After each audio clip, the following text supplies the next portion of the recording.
Professora Luciana, bom dia, tudo bem? Eu vou bem, muito, muito, mas muito feliz de estar aqui com vocês. Acho que o nosso GT de Filosofia das Ciências Físicas, enfim, acho que nossa, é um privilégio compartilhar, na verdade, essa nova perspectiva que eu acho que o GT está trazendo, sabe, de estudos nos quais a gente pode juntar, eu diria, de uma maneira tão, como diria Spinoza, por meio das paixões alegres e de um profissionalismo ímpar, pessoas tão queridas. Estou muito feliz, espero encontrá-los pessoalmente. Muitos aqui vão no Principia. Sim. E, putz, então, além de tudo, vamos poder tomar uma cerveja. Então, vai ser Ótimo. Bom, então a gente vai dar continuidade agora à segunda mesa, tá certo? Deixa eu puxar aqui a ordem exata para eu não sair aqui do programa. Eu queria, então, inicialmente chamar, por gentileza, o Vinícius França Freis, que vai falar sobre Leibniz e aí a racionalidade da existência do espaço homogêneo na correspondência com Clarke. Em seguida, eu imagino que já esteja aqui também o Pedro Tucci da Silva, que vai falar sobre a pedra angular da teoria da relatividade, e o Danilo Rodrigues, que vai falar sobre os instrumentos heurísticos na cosmologia relativista. Vinícius, você está por aqui já? Estou sim. Oi, Luciana, bom dia. Bom dia, como vai você, meu colega? Tudo bem, obrigado, agradeço. Então tá bom, então represente bem a nossa universidade, hein? Ok, me esforçarei. Posso começar, Luciana? Então, obrigado, é um prazer, muito obrigado, Luciana, um bom dia a todos e a todas. Quero agradecer aos organizadores e à organizadora do evento pela realização, né, deste belo encontro. Quero dizer que é com grande alegria que eu participo das discussões de vocês. Originalmente eu sou um historiador da filosofia e vou me aventurar um pouco, um historiador da filosofia moderna, a propósito, e vou me aventurar um pouco a participar de um encontro de filosofia da ciência, não surpreendentemente com um trabalho de história da filosofia.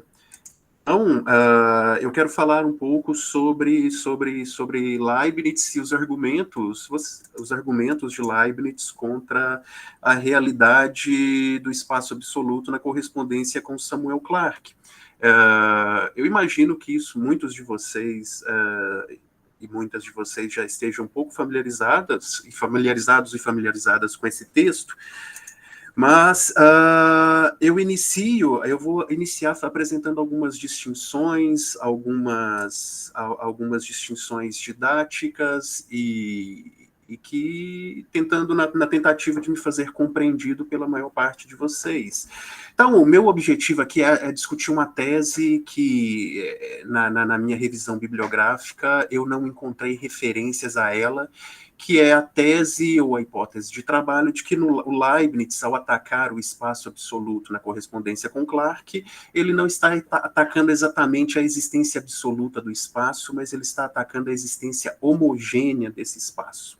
Então, aqueles dois argumentos conhecidos, argumentos do Leibniz, a partir do princípio da razão suficiente e da identidade dos indiscerníveis, esses dois princípios, eles entram em contradição com o espaço homogêneo, na verdade, e não com o espaço absoluto. Então, eu proponho inicialmente que é uma distinção mais didática do que filosófica, do que teórica, uma distinção entre um aspecto negativo destrutivo e um aspecto positivo construtivo nessa discussão. Então, o aspecto negativo destrutivo, sobre o qual eu me concentro, é quando Leibniz ataca a visão Clarke-newtoniana do espaço absoluto, a existência de um espaço absoluto independente de objetos. Então, há um conjunto de argumentos que visam a questionar a possibilidade da existência desse espaço absoluto, e há o aspecto positivo, construtivo da correspondência da filosofia do Leibniz, que é a tentativa de se fundamentar uma visão relacional do espaço. Então, esse aspecto positivo e construtivo eu deixo de lado nessa presente apresentação para me concentrar no aspecto negativo, destrutivo, e eu ainda vou estreitar um pouco mais esse recorte. Na verdade, eu não me interesso por todos os argumentos do ataque leibniziano, mas eu me interesso, sobretudo, por aqueles argumentos que partem do conflito da existência do espaço absoluto com os dois princípios da razão, o princípio da razão suficiente e o princípio da identidade dos indiscerníveis. Então, eu desconsidero nessa apresentação também os argumentos de caráter teológico sobre a dificuldade de se explicar o espaço absoluto como uma propriedade ou atributo de Deus. No fim da apresentação, se eu conseguir chegar lá devido ao tempo, eu volto a esses argumentos. Mas então essa é a hipótese de trabalho que eu apresento a vocês, que eu não encontro, mais uma vez, talvez isso seja até comum para vocês, eu não sei como isso chega na filosofia contemporânea, nas discussões contemporâneas sobre o espaço e o tempo, mas, tanto quanto pude perceber na minha revisão bibliográfica, ninguém nota que esse ataque do Leibniz, na verdade, não incide sobre o espaço absoluto, sobre a característica de existir absolutamente, mas sobre a sua homogeneidade. Então, eu peço licença, mais uma vez, para apresentar, assim, fazer uma breve apresentação da origem dessa discussão.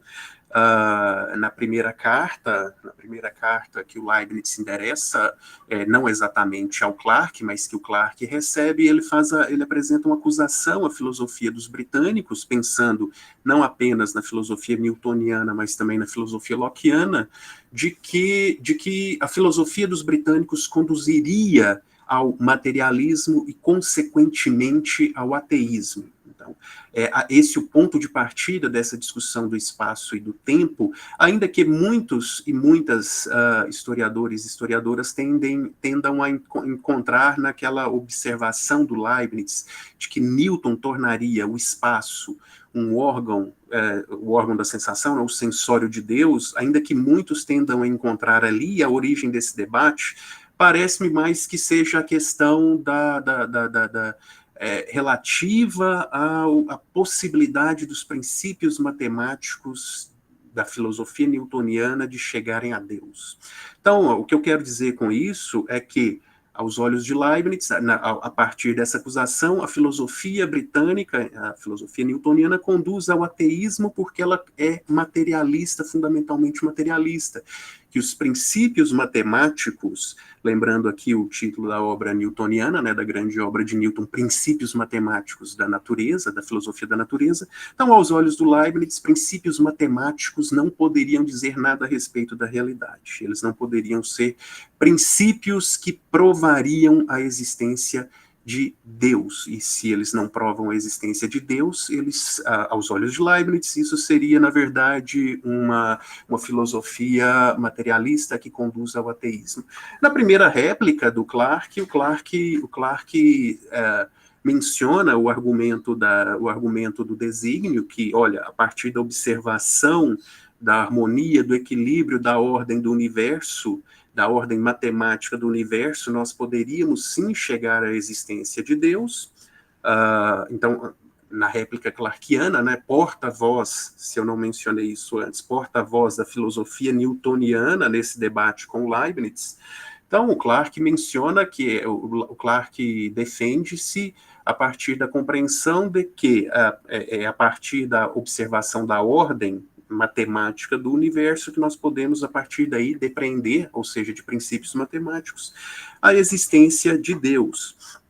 E na segunda carta, então a primeira réplica do Clarke, na segunda segunda carta do Leibniz, já direcionada, já dirigida ao Clarke, então o Leibniz continua a afirmar, a insistir na compreensão de que, a partir de princípios matemáticos, a explicação matemática do universo não levaria a filosofia newtoniana a Deus. Isso é algo que há ali há uma linha muito clara aos olhos do Leibniz entre o que pode a matemática e o que pode o que pode a metafísica, e princípios matemáticos não conduziriam, não poderiam dizer nada sobre a existência. Então, os princípios matemáticos newtonianos não podem ser assumidos como o princípio da existência de Deus, consequentemente, a filosofia newtoniana conduziria ao ateísmo. E o Leibniz insiste que, ou melhor, o Leibniz não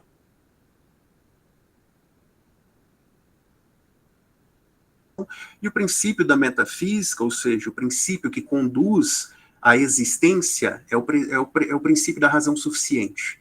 Então, se o Newton não fez uso do princípio da razão suficiente, ele não poderia, a partir apenas de princípios matemáticos, chegar à existência de Deus. Então, Leibniz diz, nada acontece sem que haja uma razão para que seja assim, e não de outra maneira. Então, esse é o pano de fundo, o contexto em que essa discussão do espaço, da natureza do espaço e do tempo surge na correspondência. Os princípios matemáticos podem ou não, os princípios matemáticos de Newton podem ou não garantir a existência de Deus. Aos olhos de Leibniz, apenas o princípio da razão suficiente diz respeito à existência. Para o Clarke, os princípios matemáticos não apenas poderiam permitiriam a descoberta da existência de Deus, como também o Clarke admite, ele confessa admitir o princípio da razão suficiente. De agora em diante eu chamarei apenas de PRS. Então, o Clarke afirma que tanto Newton quanto ele admitem o PRS, o princípio da razão suficiente, mas ele acrescenta que, em alguns casos, a razão suficiente da existência de algo poderia ser apenas a simples vontade de Deus. Às vezes não há um motivo racional para que algo seja de uma determinada maneira e não de outra, e, nesse caso, a simples vontade de Deus seria suficiente para isso. Então, e o Clarke utiliza como exemplo de como a vontade de Deus é suficiente como causa suficiente, ele utiliza justamente a existência do espaço absoluto. Então, considerando a existência do espaço absoluto homogêneo, uniforme, onde todas as suas partes seriam uniformes, semelhantes, homogêneas, idênticas, Deus não teria motivo para criar uma porção de matéria, por exemplo, na parte X do espaço, ao invés da parte Y do espaço, a não ser a sua simples vontade. Então, para a infelicidade ou não do Clarke, o exemplo que ele utiliza é justamente o da existência absoluta do espaço. Então, na sequência, na terceira carta, que é onde começam a aparecer os argumentos leibnizianos contra a existência absoluta do espaço, então, na terceira carta, na segunda réplica ao Clarke, é justamente nesse momento que o Leibniz apela aos princípios da razão suficiente e da identidade dos indiscerníveis para questionar a existência do espaço absoluto. E na literatura secundária há uma tendência de autores e autoras de entender que os argumentos de Leibniz são argumentos teológicos. Então, nós encontramos, assim, bastante comumente a compreensão de que os argumentos de Leibniz são fundamentalmente teológicos contra o espaço absoluto newtoniano, clarkiano. Eu cito aí 2 exemplos de intérpretes que pensam dessa maneira, e de agora em diante, eu intitulo esses argumentos, que são argumentos a partir do PRS, o princípio da razão suficiente, e do princípio da identidade dos indiscerníveis, eu os chamo de argumentos a partir da irracionalidade do espaço absoluto. Por quê? Porque a existência do espaço absoluto seria irracional a partir desses dois princípios da razão. E agora eu explico mais uma vez, ou começo uma breve explicação de como, então, aos olhos de Leibniz, o espaço absoluto entraria em conflito com o princípio da razão suficiente. Isso acontece na terceira carta, na segunda réplica ao Clarke, o ponto para o qual, na verdade, eu peço perdão, agora isso, na verdade, está presente na segunda réplica do Clarke, na segunda réplica do Clarke, quando o Clarke utiliza o exemplo do espaço absoluto para sugerir que a simples vontade de Deus é suficiente para a existência do espaço absoluto. Então, eu peço desculpa por esse equívoco, eu vou ler essa passagem do Clarke, da segunda carta do Clarke, ou segunda réplica.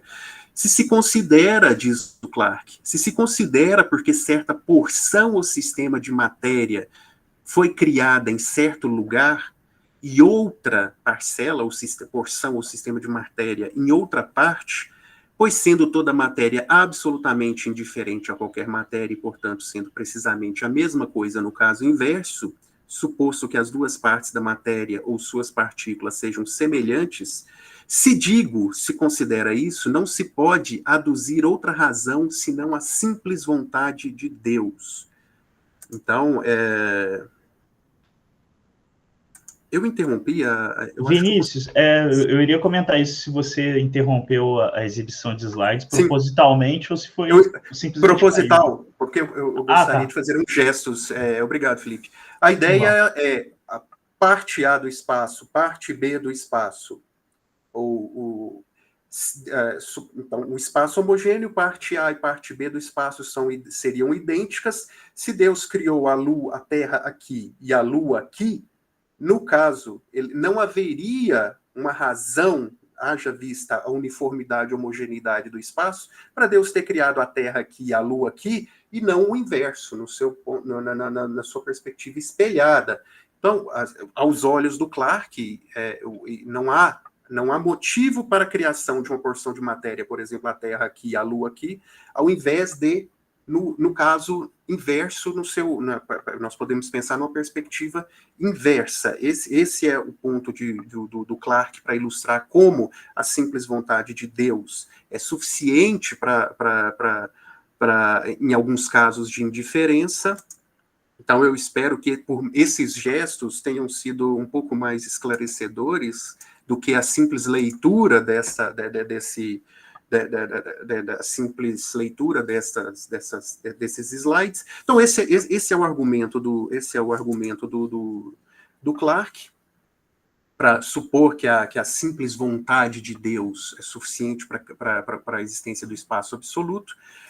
E o Clarke e a resposta do Leibniz é em si que o PSR, ou princípio da razão suficiente, ele é justamente a partir desse princípio que nós poderíamos mostrar que a existência desse espaço absoluto, independentemente de objetos, ela é irracional. Diz o Leibniz, eu peço licença para ler outra passagem da correspondência. O espaço é algo absolutamente uniforme, homogêneo, e sem as coisas postas nele, um ponto do espaço não difere absolutamente nada de outro ponto. Então, lugar X é igual ao lugar Y, como sugere o próprio Clarke. Ora, disso se segue, suposto que o espaço seja alguma coisa em si mesmo fora da ordem dos corpos entre si, ou seja, se ele é absoluto, segue-se que é impossível que haja uma razão porque Deus, conservando as mesmas situações dos corpos entre si, corpo A e corpo B, os tenha colocado assim, ou seja, no lugar X e lugar Y, respectivamente, e não de outro modo, em lugar Y e lugar X, respectivamente. E porque tudo não se fez ao contrário, trocando-se Oriente e Ocidente. Fim de citação, isso seria o universo espelhado, né? Então, mais uma vez, eu peço licença para fazer a partir das minhas mãos, como isso se supõe, o que o Clarke está dizendo que é uma prova de que a simples vontade de Deus permitiria a existência do espaço, é o que o Leibniz vai dizer que não. Olha, se o espaço X e Y são homogêneos, são uniformes, são idênticos, não há motivo para Deus ter criado a Terra aqui e não aqui. Deus, seria irracional a suposição de um espaço homogêneo em que a Terra esteja aqui e a Lua aqui, ao invés do seu contrário, ao invés do seu espelhamento.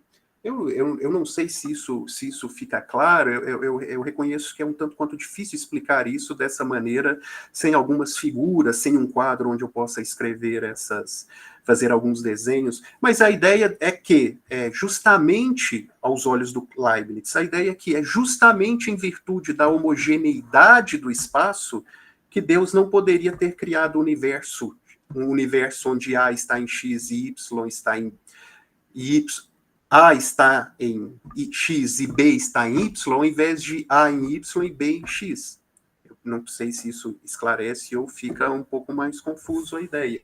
Mas, então, o que está no centro aí dessas observações do argumento do Leibniz é justamente essa ideia de que é a homogeneidade que impediria a existência do espaço absoluto.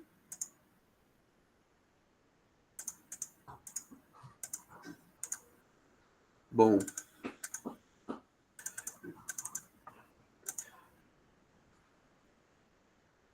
Então,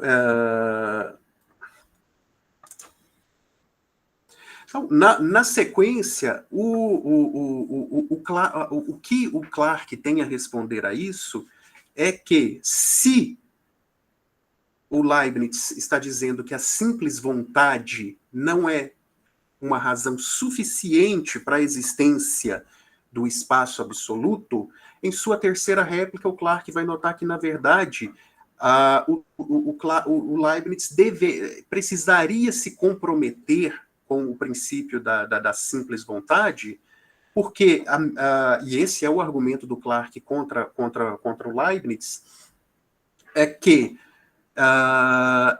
Deus precisaria, pela sua simples vontade, escolher entre a ordem ABC ou a ordem CBA, porque não haveria diferença entre a ordem ABC, vamos supor, a Terra, o Sol e a Lua, ou o Sol, a Lua e a Terra, guardadas as relações entre esses dois sistemas de matéria, e então, no espaço absoluto, não haveria razão para que Deus tenha criado essa ordem ao invés da outra. Então, resumindo, né, o argumento do Clarke é o de que, olha, Leibniz, se você diz que a simples vontade de Deus não é suficiente para a criação do espaço absoluto, então você deve se comprometer com a tese de que a simples vontade de Deus é a razão para a escolha da ordem das porções ou sistemas de matéria. E a conhecida resposta do Leibniz é, mais uma vez, dizer que, ou apelar ao princípio da identidade dos indiscerníveis, o princípio segundo o qual não existem duas coisas idênticas. Então, a resposta do Leibniz é, bom, Clarke, se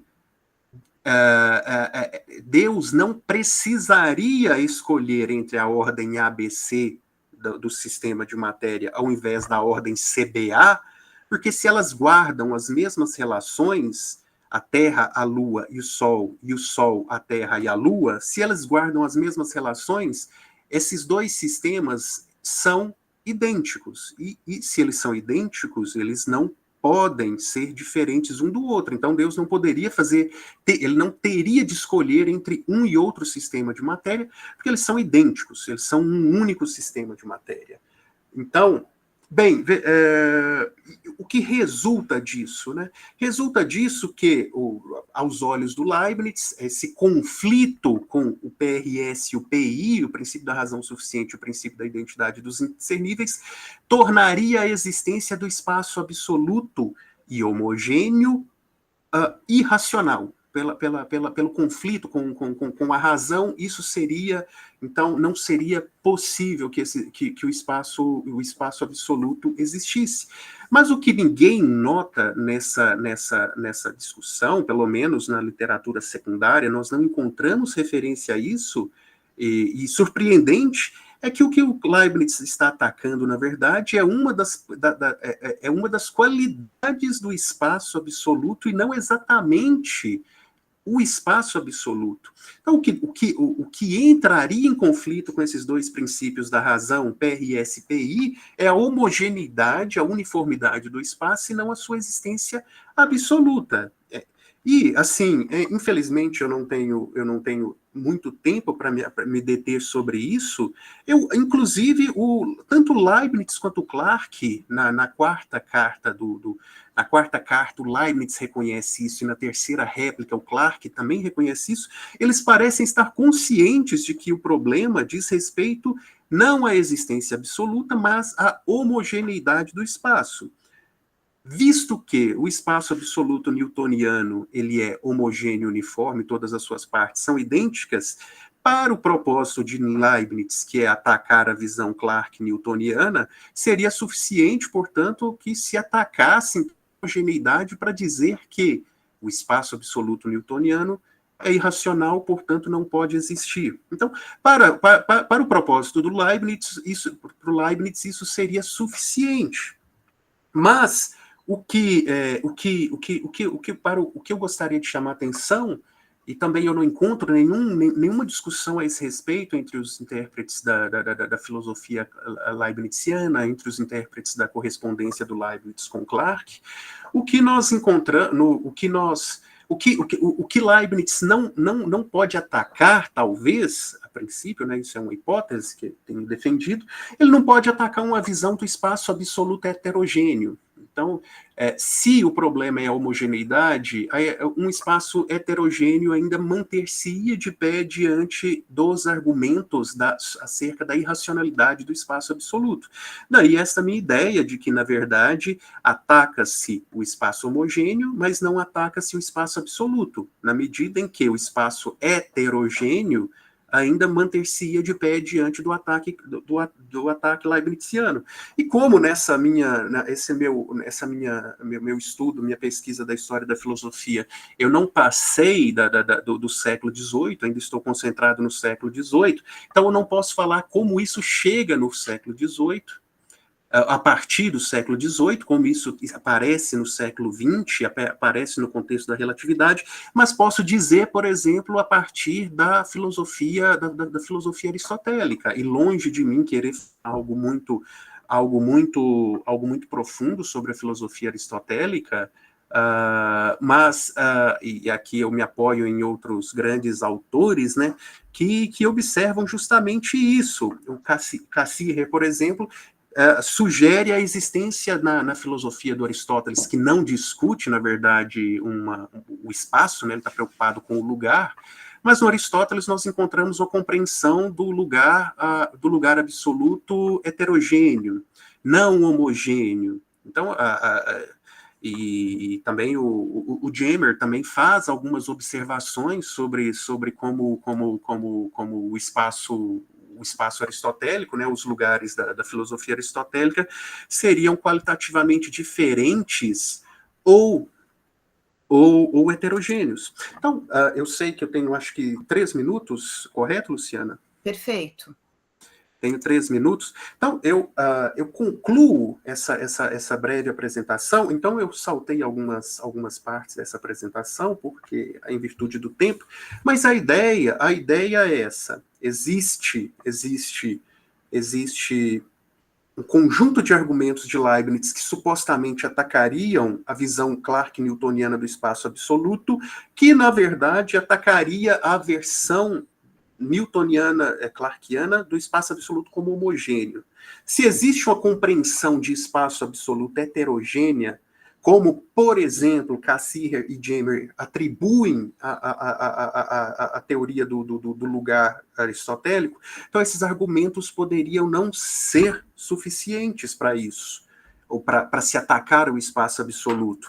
Daí, esse seria o segundo momento, né, da discussão,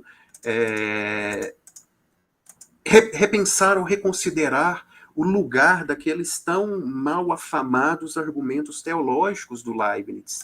Então, por quê? Porque se esses argumentos a partir da irracionalidade do espaço absoluto, não são suficientes para atacar de fato o espaço absoluto, mas apenas a sua homogeneidade, nós devemos nos concentrar, por outro lado, nos argumentos teológicos, que são aqueles argumentos a partir da dificuldade de se explicar a natureza do espaço absoluto como propriedade de Deus. Então, o que é esse espaço, né? Uma propriedade, uma substância. Enfim, essa seria a ideia geral dessa apresentação, e eu peço o último minuto para fazer uma autopromoção, eu peço licença para isso. Muito humildemente, eu gostaria de compartilhar que essas duas perspectivas, elas serão... Eu escrevi algo a esse respeito e está no prelo, ambas as contribuições estão no prelo, para serem publicadas ainda esse ano. Essa primeira parte, ela sairá em dezembro de 2025, que é sobre a irracionalidade do espaço absoluto, então, do espaço homogêneo, e a segunda etapa dessa pesquisa, que é justamente essa discussão do espaço como propriedade, ela aparecerá subsequentemente, também ainda esse ano, eu acredito. Então, é claro que lá no nosso grupo do WhatsApp, vocês serão devidamente avisados quando isso acontecer. Eu agradeço mais uma vez a todos e todas. Obrigado. Vinícius, uma delícia te escutar. Obrigada de verdade pela tua fala. Acho que, enfim, trazer a história da filosofia aqui na interface com temas epistemológicos e da filosofia da ciência, só excelente, entendeu? E, enfim, eu queria, para abrir, então, passar a palavra para o colega Alexandre Lira de Oliveira, que gostaria de fazer aqui uma parte sobre Leibniz. Alexandre? Olá, está saindo o som aí, legal? Perfeitamente. Olha, prazer aí estar participando, vendo amigão Felipe aí, vários outros colegas, e falar do Leibniz é algo estupendo, entendeu? Quer dizer, claro, o Newton foi um gigante, né? Unificou a física do céu com a física da Terra, quer dizer, mas o Leibniz é um cara que eu sou físico, né? Mas a gente está trabalhando com algumas coisas, estamos, como diria o Felipe, dando nossas cacetadas aí na epistemologia, e nós estamos trabalhando mais especificamente, quer dizer, claro, a gente passa um pouquinho pela razão suficiente, passa muito nos infinitesimais de Leibniz e no princípio da identidade dos indiscerníveis. Quer dizer, a gente, assim, de fora, né, como físico, a gente fica vendo. Os princípios de Leibniz parecem umas coisas óbvias. Razão suficiente, tudo tem uma razão. Identidade dos indiscerníveis, todas as coisas, elas parecem iguais, mas não são. Quer dizer, parecem umas coisas óbvias, mas esse fundamento aí, quer dizer, que fica um dia teológico, mas pô, na época dele os pensamentos eram outros, quer dizer, e ele focava tudo em Deus, mas era tudo demonstrado matematicamente. A questão dos indiscerníveis, lá com as curvas, com as retas e as curvas. Quer dizer, o nosso grupo, a gente está atacando esse problema, né, na relatividade, ou seja, com o problema do princípio da equivalência de Einstein. A gente está mostrando em certas técnicas da relatividade, elas são um reflexo aí dos pensamentos de Leibniz na identidade dos indiscerníveis. Então, é muito legal isso aí que vocês estão fazendo. Eu acho que parabéns aí pelo trabalho do Leibniz, que para nós foi um gigante, né? Quer dizer, só tem que eu acho que o Einstein, ele não se referiu, eu não sei se eu estou falando besteira, mas não se referiu assim tanto, ele se referiu algumas vezes ao Leibniz, mas talvez não tenha se referido mais, porque muitas obras do Leibniz ainda estavam em latim naquela época, e para o Einstein, ele não... Parece que ele não tinha muita familiaridade com algumas partes do Leibniz que depois que foram vistas, né? Isso eu acho muito interessante tudo isso, e parabéns aí pelo trabalho. Eu não tenho nada assim específico, mas era mais só pontuar aí a grandeza do pensamento do leibniziano, né? Muito obrigado. Muito obrigado, Alexandre, pelo comentário, pelo feedback. Eu gostaria, assim, em um determinado momento, eu disse, e você falando sobre eu acho que é uma oportunidade para eu mencionar algo que eu não pude explicar durante a apresentação, que é sobre por que eu considero que o conflito com PRS e PI, razão suficiente de identidade dos indiscerníveis, não é uma questão teológica. E por que isso, né? Eu acredito que esses argumentos funcionariam independentemente de Deus. Eu não sei se esse era o propósito de Leibniz, mas você não precisa de Deus nesse. O que o Leibniz poderia estar dizendo, e eu acredito que nessa releitura contemporânea é isso que ele está dizendo, é que não há uma razão suficiente, esqueçamos a escolha de Deus, isso não é necessário falarmos de Deus ter de escolher entre um sistema de matéria A e um sistema de matéria B. É que não existe razão suficiente para que o universo seja assim, não o seu espelhado. Então é preciso ter uma causa para isso, é preciso uma causa, e não é exatamente porque Deus não poderia escolher entre um e outro universo. O universo tal como ele é o universo espelhado. Mas sim porque não há uma causa suficiente, uma razão suficiente para que seja de uma maneira e não de outra. Eu não sei, Alexandre, se você entende o que eu quero dizer, mas esses argumentos parecem funcionar completamente de maneira completa e independente da figura de Deus. Os outros não. Os outros parecem ser um pouco mais... Aí sim seriam argumentos teológicos. Mas eu concordo com tudo isso que você diz sobre a filosofia leibniziana, e daqui a pouco eu gostaria de estar discutindo com vocês aí da contemporânea e da relatividade. Eu já comecei os meus estudos do Ernest Mach, então logo eu consigo chegar até aí, viu? Vinícius, nós temos... Só mais uma coisa muito rápida. O princípio da identidade dos indiscerníveis, a gente está aprendendo muita coisa com isso e vendo que os caras têm muitos trabalhos aí que relacionam o princípio da identidade dos indiscerníveis, já, inclusive, com a mecânica quântica. Quer dizer, discutem isso. Isso é muito interessante, essa discussão. Prazer aí, galera. Vinícius, nós temos duas questões. Eu vou pedir para você ser bastante breve, para a gente ficar no tempo, tá? O colega Pedro Rosa está te perguntando o seguinte: no sentido das discussões entre Leibniz e Clarke, Deus pode ser interpretado como ordem ou caos?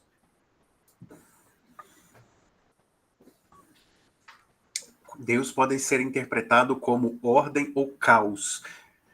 A resposta sincera é não sei. A resposta sincera é não sei. O palpite é ordem. O palpite é ordem, e é ordem justamente por esse motivo que eu acabei de dizer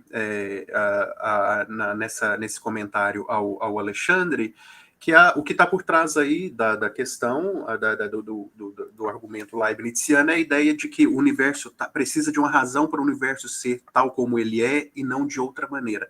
Não há acaso nisso. Então, essa razão, a ordem do universo está estabelecida em virtude de uma razão. Então, e essa razão, Leibniz está dizendo, é a vontade de Deus, mas nós podemos pensá-la independentemente dessa vontade. Independentemente desse caráter teológico da questão. Essa foi do Pedro, né? Foi a questão do Pedro. Eu não, rapidamente, assim, eu não consigo explorar mais, e muito menos apresentar algo mais trabalhado a esse respeito, Pedro, mas eu pensaria que seria ordem. E o caos, alguém comentou sobre o caos não ser a irracionalidade. Mais uma vez, a resposta sincera é eu não sei. Então, eu não conheço esse conceito. Luciana, só um detalhe. Eu não estou observando o Pedro Ciucci aqui na sala. E eu já enviei mensagem para ele, tanto por e-mail, pelo WhatsApp. Não sei se será o caso do Pedro não apresentar. Tomara que ele apareça nos próximos minutos, nos próximos 40 minutos. Agora seria o Pedro, mas a gente pode antecipar para o Danilo Miranda, e eu faço uma proposta para você avaliar, que se o Pedro não comparecer, a gente pode abrir um debate no final, com o tempo que restará da sessão. Tudo bem, eu só vou... Tá perfeito, Felipe, obrigada. Eu só vou dar a palavra para o Denis e aí a gente encerra a princípio, e senão a gente reabre no final. Denis, por gentileza. Bom dia a todos. Estão me ouvindo? Sim, perfeitamente. Bom dia. Primeiramente, eu achei muito interessante a sua colocação da possibilidade de um espaço heterogêneo. Só que nas discussões na época de Leibniz, nós devemos lembrar que a geometria que era adotada, e de uma forma absolutamente inconteste, era a geometria euclidiana, que pela sua própria natureza tem esse aspecto de inhomogeneidade, ou seja, você não difere, você não distingue efetivamente entre pontos na geometria euclidiana.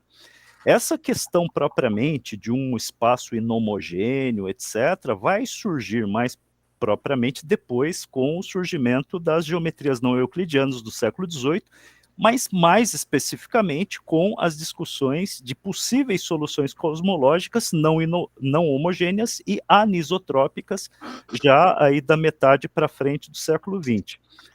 Portanto, me parece que a proposta de Leibniz era efetivamente atacar o espaço absoluto por duas frentes fundamentais. Uma primeira seria uma espécie de, digamos assim, essa questão, né, da troca dos lugares, né, que seria um contexto mais estático, né, que pelo menos as discussões contemporâneas chamam-se de shift cinemático, tá, assim, ou kinematic shift, né, no caso, e o chamado static shift, né, que seria no caso da troca de posições, e o segundo, que seria o cinemático, seria em relação, por exemplo, você ter dois universos possíveis, um que estaria se movimentando com velocidade uniforme numa dada direção, ou seja, esse seria o segundo argumento de Leibniz contra o espaço absoluto. Então, me parece que, de fato, ele vai atacar mesmo o espaço absoluto através da sua característica fundamental, que é essa, digamos assim, absoluta a similaridade de todos os pontos, né? Então, seria essa a primeira colocação, né? Gostaria que você colocasse suas considerações. E, em segundo lugar, assim, nas discussões contemporâneas das críticas de Leibniz, por exemplo, Nick Huggett coloca que o segundo tipo de crítica, ou seja, de você tomar, né, dois universos, enfim, que mantenham as mesmas relações e que sejam diferentes apenas por um movimento uniforme, essa crítica de Leibniz ainda permanece relevante, porque de fato você não teria como identificar os dois universos, logo pelo princípio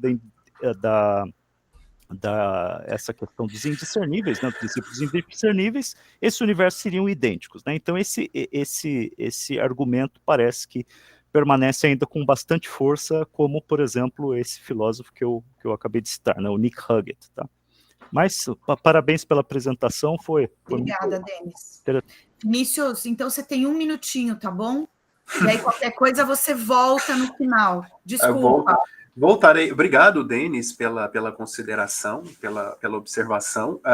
Bom, assim, sem dúvida, o ataque de Leibniz é o espaço absoluto, mas o espaço absoluto homogêneo de Newton. O espaço, em um determinado momento eu disse que para o propósito de Leibniz, que é atacar o espaço absoluto newtoniano, os argumentos são eficazes na medida em que o espaço absoluto newtoniano é homogêneo.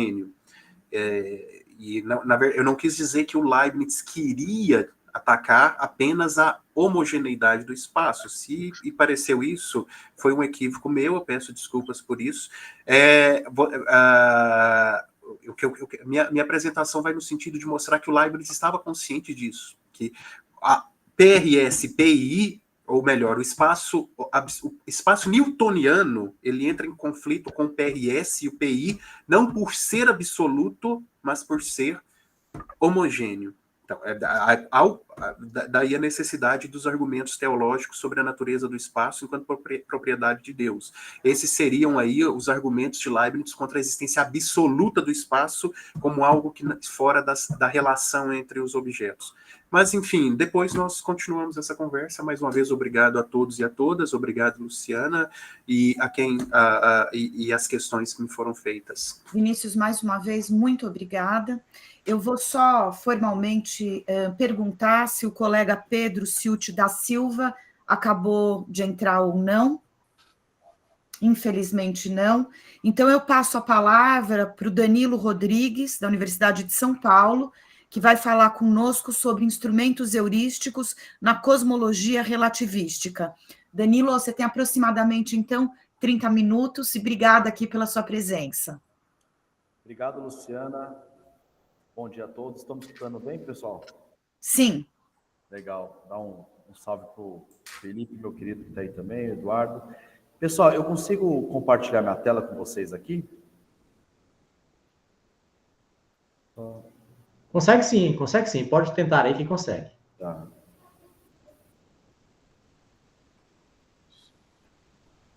Tá. E o som, como que tá? Eu vi que tem um comentário, um colega que tá um pouco abafado. Eu tô usando fone, não sei se... Não, tá bom, Danilo. Tá dando para te ouvir, sim. Maravilha, então. Bom, perfeito. Bom, pessoal, é o seguinte, isso aqui, essa comunicação, ela tem a pretensão de ser o mais informal possível, partilhar um pouco do que venho pesquisando. Eu também não quero entrar muito em publicações já feitas, em comunicações já apresentadas em congressos anteriores, mas talvez seja importante retomar alguns aspectos. Então, vou fazer mais um bate-papo, com algum recorte que dê para a gente conversar e fazer uma troca no final. Talvez eu prefiro até usar mais tempo para a gente bater um papo do que dar a comunicação em si nos 30 minutos. Mas, enfim, a minha pesquisa nos últimos anos, ela tem se voltado para a área da cosmologia, né? E a primeira dificuldade que nós encontramos é as tentativas de demarcação, quando a cosmologia se torna ciência, que critérios, que atributos são de uma cosmologia genuinamente científica. Jacques Merleau-Ponty, ele descreve o renascimento da cosmologia no século XX. Já o Stephen Brush, ele defende que a cosmologia se torna científica somente com a detecção da radiação cósmica de fundo, lá em 1965. Nós temos certas sugestões que vão marcar períodos diferentes, mas a linha que nós seguimos, de fato, é que ela se torna científica, no sentido duro da palavra, com o trabalho de Einstein em 1917. E falar sobre a cosmologia relativística, inevitavelmente nos leva a falar um pouco em relatividade geral, né? Por mais que o modelo cosmológico apresentado por Einstein, ele não completa em si a teoria da relatividade geral, que ela resolve uma enormidade de outros problemas com os quais ele se debruçou muito mais, além do universo como um todo, do universo inteiro. E somado a isso, também há uma enorme quantidade de trabalhos que discutem qual é o verdadeiro papel dos dados empíricos, né, na cosmologia relativista. Evidentemente, se você cria um modelo para o universo inteiro, dados empíricos, medidas experimentais são extremamente complicados de ser obtidos nesse sistema físico. Então, apenas para ilustrar e para tirar um pouco de sarro em cima dessa situação, um trecho que eu peguei da famosa biografia do Einstein, do Walter Isaacson, aqui no Brasil, na Companhia das Letras, né? Quando ele é notificado sobre o experimento realizado por Eddington, Dyson, quando eles mandam uma expedição aqui para o Brasil, lá em Sobral, e outro grupo lá para a Ilha do Príncipe. Einstein estava com uma pós-graduanda, Ilse Schneider, pouco depois de chegarem as notícias de Lorentz. Ele interrompeu de repente a discussão, lembrou ela mais tarde. Pegou o telegrama que estava no parapeito da janela. Talvez isso lhe interesse, disse, entregando-o a Ilse. Naturalmente, ela ficou felicíssima e entusiasmada, mas Einstein permaneceu calmo. Eu sabia que a teoria estava certa, ele me disse. Mas perguntou ela, e se os experimentos tivessem mostrado que a teoria estava errada? Então Einstein respondeu, aí eu teria pena de Deus, nosso Senhor. A teoria está certa. Então, A relatividade, ela é um bom contra-exemplo das narrativas mais ingênuas de método científico, do método da indução, que são criticadas por diversos autores contemporâneos. Então, ano passado tivemos um seminário em que eu apresentei um pouco da metodologia da teoria da ciência, que foi organizada pelo professor Chiappin, aqui da Universidade de São Paulo, dentro da estrutura, que é uma estrutura muito mais macro, que eu vou chamar de MTC. O professor Chiappin descreve onde se encontra o nível da lógica da ciência. E dentro da lógica da ciência, você tem o nível da metodologia e da metametodologia científica. Dentro da metodologia científica, existe a instância da identificação da estrutura da unidade epistêmica. E, além disso, você tem o sistema operacional. O sistema operacional que vai regular como que a unidade epistêmica vai se estruturar, vai se desenvolver e vai ser utilizada para resolver problemas, né, numa comparação da atividade científica enquanto resolução de problemas. Por exemplo, a ala popperiana. Então, dentro do sistema operacional, nós temos o método da construção, o método da escolha e temos também a heurística.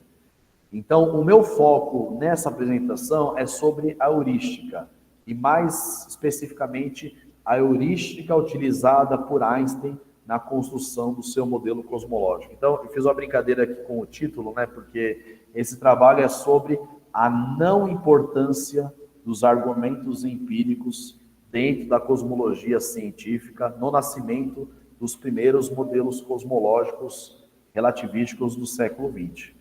Então, uma possível definição do conceito de heurística. Heurística ou método de solução de problemas. É o conjunto de técnicas, métodos, regras e modelos utilizados para resolver os problemas relacionados com a unidade epistêmica. Unidade epistêmica, a qual podemos chamar relatividade geral. E como nós utilizamos a relatividade geral para resolver problemas cosmológicos sobre a estrutura, a geometria e a dinâmica do universo como um todo. Esses problemas podem ser referentes tanto à própria unidade epistêmica quanto à sua aplicação para resolver problemas práticos ou de ajuste entre a teoria e o mundo, né? Em outras palavras, nós temos algo que eu considero de singular importância dentro da filosofia da ciência, que são as representações. Diferentes representações na ciência nos permitem responder diferentes perguntas.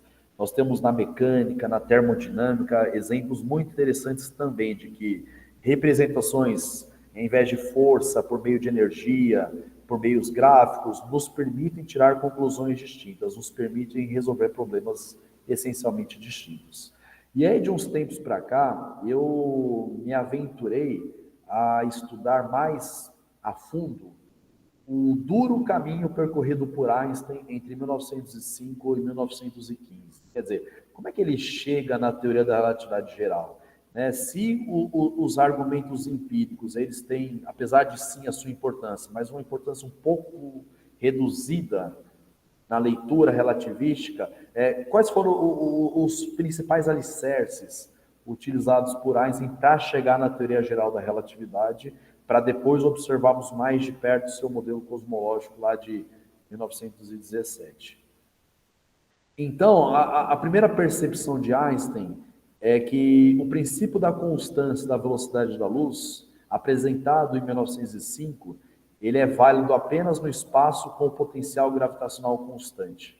Ele publica um artigo interessante nesse período de 10 anos, que se chama Sobre a influência da luz na estrutura do espaço. E ele apresenta um problema interessante, que é o problema do disco em rotação. É o chamado, conhecido na literatura como disco de Einstein.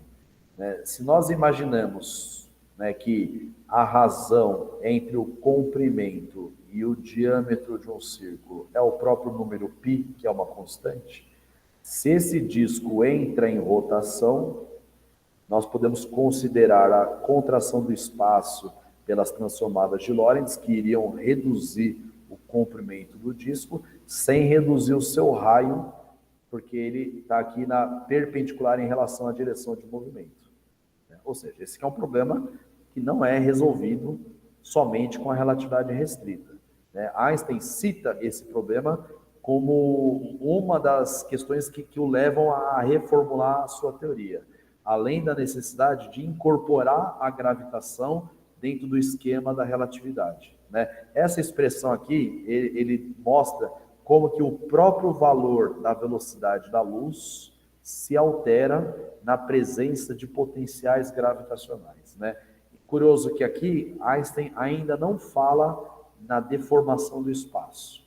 Isso ele vai caminhar principalmente a partir dos anos de 1913, 1914, né? Einstein cita numa carta ao seu amigo Besso, no ano de 1918, que ele basicamente se apoiou em 3 princípios para chegar na relatividade geral. O princípio da relatividade em si, o princípio da equivalência e o princípio de Mach, né? Eu quero dar particular destaque ao princípio de Mach, que posteriormente também vai ser abandonado por Einstein, mas que ocupa, ao meu ver, um lugar central na formulação do seu modelo cosmológico em 1917.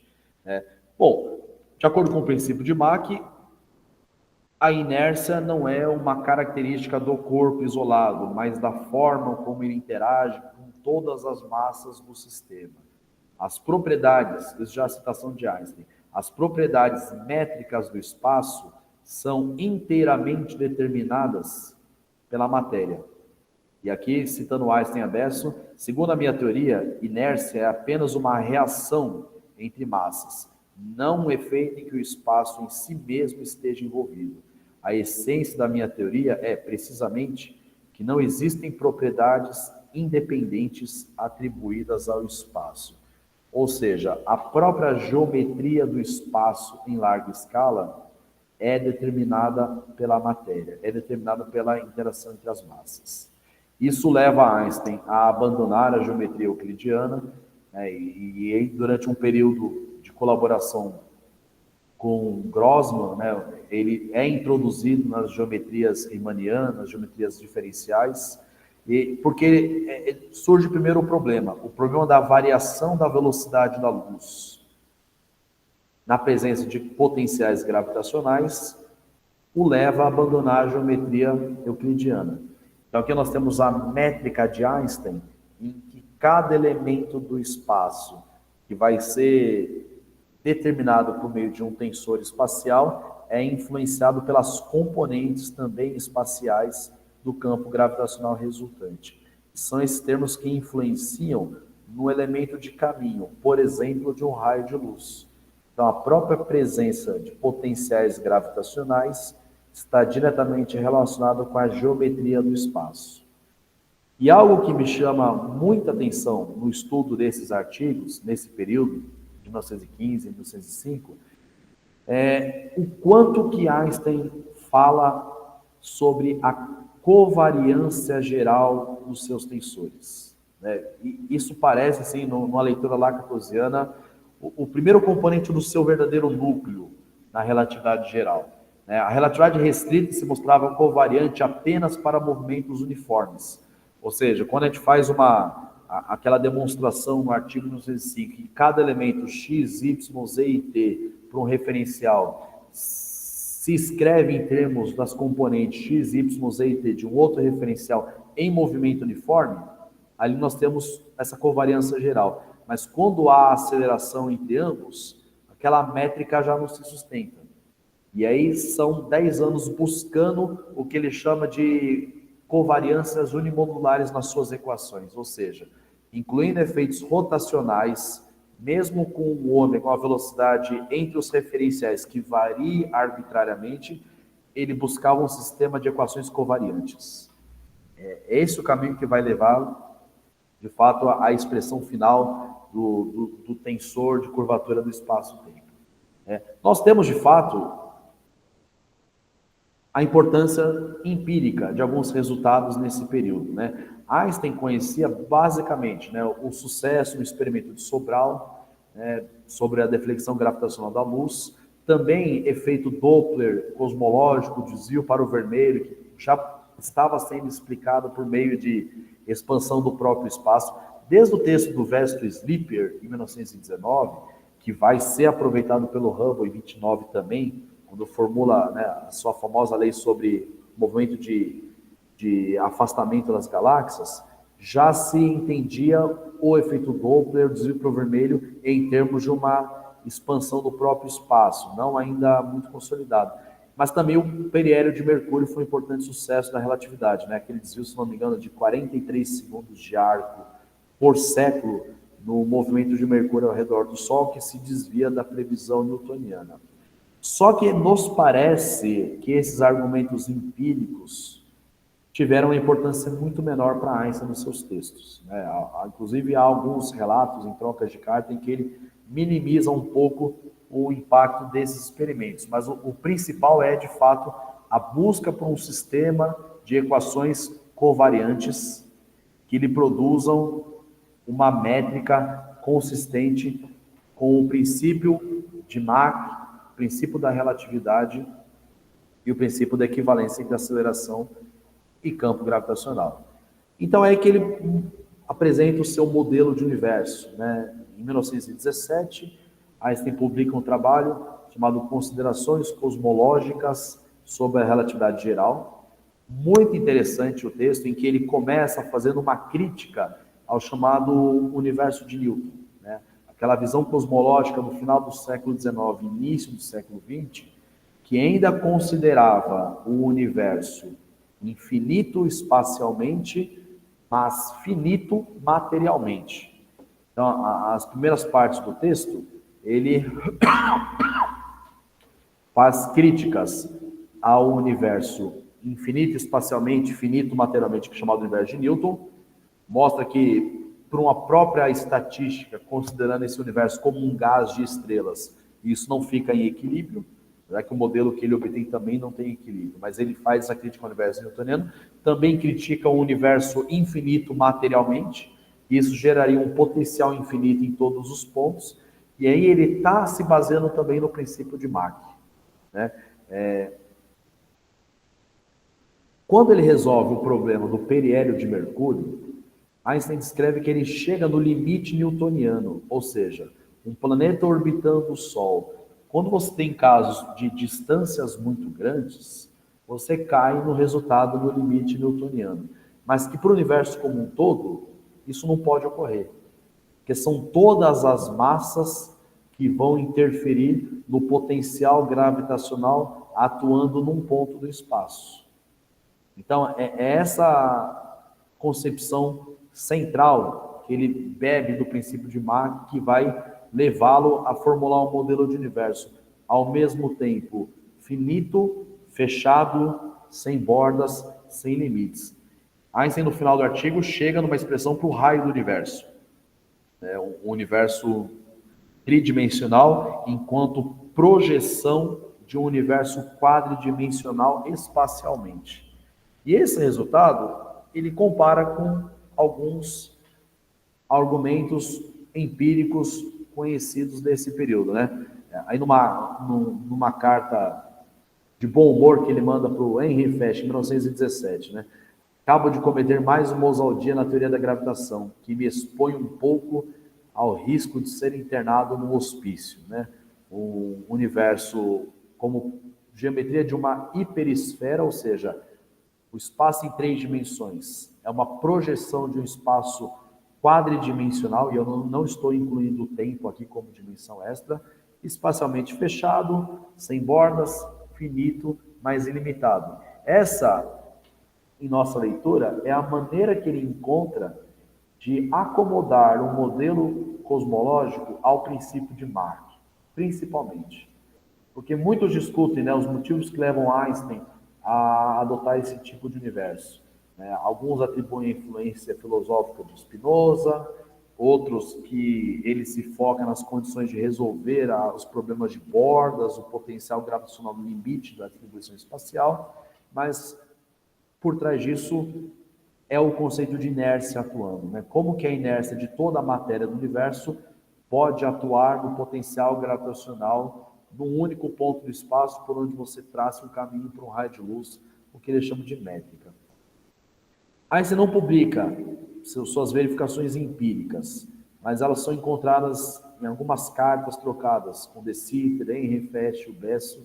Então, alguns valores conhecidos sobre a densidade do universo lhe leva a obter uma expressão para o seu raio, jogando nessa formulinha aqui, né? Então, esse foi um valor da densidade obtido por astrônomos da época. Esse é o valor que ele obtém para o raio do universo, distante dos valores estimados, né? Quer dizer, aparentemente o universo de Einstein, ele espacialmente é muito maior do que as melhores estimativas que se tinham sobre a extensão da Via Láctea. E verdade seja dita, ainda, né, estamos antes de 1920, ainda havia para muitos astrônomos a crença de que a Via Láctea ela encerra as fronteiras do universo como um todo, né? As nebulosas, enquanto outras galáxias, elas vão ser interpretadas dessa forma depois do grande debate de 1920, principalmente depois das medições de Hubble sobre a nebulosa de Andrômeda. Em 1921, Einstein sugere que os valores empíricos são inconclusivos, o que de fato é uma verdade nesse período. Então, apenas para a gente encerrar, nós não temos no modelo de Einstein dados empíricos utilizados para a construção do seu modelo cosmológico. Eles acabam ocupando muito mais uma instância de teste, de verificação. Algo que já comentei no outro seminário, no ano passado, que nos lembra muito o trabalho do filósofo Pierre Durkheim. Durkheim defende que, em boa parte da história da ciência, nós não temos uma relação bipartite entre experimentos e modelos teóricos, mas uma dinâmica tripartite, ou seja, em que os dados empíricos são utilizados numa instância de comparação entre teorias distintas. Muito mais verificação e comparação do que formulação de modelos. Então, a partir dos anos 60, nós temos a teoria do Big Bang, a teoria do estado estacionário, e ali os dados empíricos vão atuar no sentido de corroborar ou de refutar um dos dois modelos, à medida que eles vão sendo reinterpretados, a interpretação vai se amadurecendo com o passar de algumas décadas. E aqui, só para concluir, faço aqui a referência ao professor Ramakrishna Teixeira, lá do IAG, e na minha defesa de mestrado, nós discutimos que muito se fala sobre o papel da detecção da radiação cósmica de fundo como um argumento a favor do modelo do Big Bang, contra o modelo do estado estacionário. Mas a detecção da radiação cósmica de fundo é um negócio muito sutil, muito complicado, muito carregado de interpretações, e que a própria distribuição dos quasares pelo universo ocupou, nos anos 60 principalmente, uma importância ainda maior na comparação entre os dois modelos, né? O que são os quasares? Quasares são núcleos ativos de galáxias. Em um universo uniforme, infinito, com galáxias em expansão, tal qual pregado pelo modelo de estado estacionário, que se utiliza no princípio cosmológico perfeito, esses objetos antigos estariam igualmente espalhados por todo o universo, sem uma direção privilegiada, sem uma distância privilegiada. O que os astrônomos observam desde os anos 60 é que esses objetos se encontram principalmente a grandes distâncias. Em astronomia, um objeto que está a grande distância, a luz foi emitida muito tempo atrás. Ainda assim, estamos falando de um universo em expansão, o que complica um pouco o caso. É um objeto que está a 10 anos-luz, o raio de luz não saiu de lá 10 anos atrás, né? Existe o fator de escala da própria expansão do espaço. Mas um trabalho que nós fizemos recentemente foi utilizar informações do satélite Gaia, que ainda vai enviar o terceiro release de dados. O professor Rama, ele é parte do projeto Gaia, então nós conseguimos uma licença para trabalhar com alguns dados, um trabalho que nós ainda não temos uma permissão para que seja publicado, mas esperamos que seja em breve. Nós fizemos um pequeno histograma do número de quasares em função da idade do universo. Ou seja, os quasares mais distantes são aqueles, né, cuja luz foi emitida há mais tempo, levando em conta o fator de escala da expansão do espaço, como eu já disse. Mas esse gráfico é muito interessante, porque ele é uma verificação muito concreta de um universo dinâmico, de um universo em mudança, de um universo que tem uma cara diferente com o passar do tempo. A maioria dos quasares nem existe mais, que são núcleos de galáxias em emissão característicos de um universo jovem, tal qual o percentual de radiação, de matéria, que não se encontra mais hoje. Então, nós obtivemos com o Gaia, na verdade, aqui são sinais de quasares mais distantes, e nós conseguimos fazer uma reconstrução do período cosmológico em que eles foram emitidos. Então, isso para nós é um argumento ainda mais concreto do que falar na distribuição da radiação cósmica de fundo. Então, são argumentos empíricos, como a abundância de elementos químicos no universo, né, a própria radiação cósmica, o número de quasares, que vão surgindo uma vez que já existem modelos cosmológicos amadurecidos, desenvolvidos, com razoável poder preditivo, mas que na origem da cosmologia relativística tiveram importância secundária. Então, Einstein se baseia muito mais na consistência, na covariância, eu poderia chamar de na elegância das suas equações, que sejam indiferentes para referenciais diferentes, do que num compromisso em salvaguardar resultados empíricos, né? Isso não foi impedimento para que se produzissem os primeiros modelos cosmológicos, né? Mesmo os modelos de Friedmann, de Lemaitre, eles são mais desdobramentos matemáticos das equações de campo do que orientados por dados empíricos. É isso aí, pessoal. Obrigado. Danilo, muito obrigada. Você é doutorando da USP? Isso. Nossa, parabéns. Trabalho gigantesco, viu? Extremamente complexo. Parabéns para você e para o Chiapin pelo trabalho. Nossa. Obrigado. Bom, Samuel, querido, quanto tempo? Você é o primeiro da fila. Tudo bem? Eu vou me ouvindo bem? Bom dia a todas e a todos. Muito legal o seminário do Danilo, porque eu vou falar sobre esse assunto à tarde. Então, nós vamos ter um diálogo aí legal. Na verdade, é só esclarecimento que o meu som aqui tem hora que está sumindo. Espero que a tarde esteja bem. Eu queria ver sua citação em relação ao Duhem, que eu perdi. É só, na verdade, um esclarecimento. O restante eu ouvi bem. Claro, na verdade, a tese de doutorado em filosofia do professor Chiapin foi sobre o Duhem, né? E um dos componentes principais da tese é de que, na metodologia da ciência, existe uma relação muito mais tripartite entre teorias e dados empíricos do que uma relação bipartite, que seria o quê?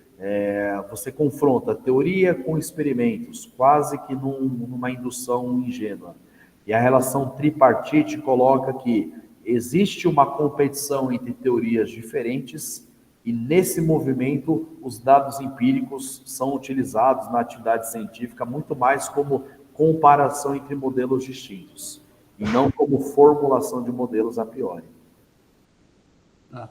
Beleza, obrigado. Eu perdi essa passagem. É que no trabalho do Chiapin, né, não existem exemplos da cosmologia, da astronomia, para reforçar a tese. Então, ele vai trabalhar na termodinâmica, no direito, né, na mecânica estatística. Então, me parece que essa leitura da cosmologia, ela exemplifica um pouco aonde que, de fato, argumentos empíricos, observacionais vão atuar mais diretamente dentro da cosmologia. Beleza, obrigado. Eu vou falar sobre isso à tarde também. Obrigado, Luciana. Alegria revê-la. Alguém gostaria de fazer algum comentário, alguma observação, alguma questão? Ou enquanto a gente pensa, eu lembro aqui... Eu gostaria. Pois não. Alexandre, pois não. Ô Felipe, você que está em xeque aí nessa questão, sabe por quê? porque a cosmologia, na minha opinião, né, quer dizer, eu acho que ela atualmente é um quiprocó terrível, porque a astrofísica praticamente toda semana manda novidades. Quer dizer, isso aí leva a gente a um caos, né? E aí você falou no Gaia também, eu queria falar algumas coisas, que é o seguinte: primeiro, esses novos telescópios que surgiram, James Webb e tudo, eles estão descobrindo cada coisa que a gente nem imagina, né? Coisas novas aí, impressionantes, né? E com essas descobertas todas, quer dizer, a cosmologia fica em xeque, né? Quer dizer, aquele tradicional Big Bang com inflação, com constante lambda e tudo, quer dizer, eu não sei, eu desisti muito da cosmologia e parti para o princípio da massimetropia, que eu acho uma coisa mais palpável, uma coisa que aparece desde a economia até a distribuição das pessoas.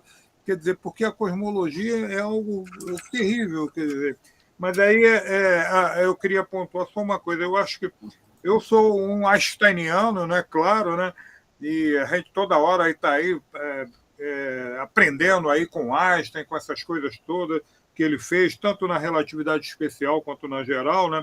Mas pela epistemologia, pela ciência, a gente tem que dizer, a teoria de Einstein não é a teoria final, não temos teoria final.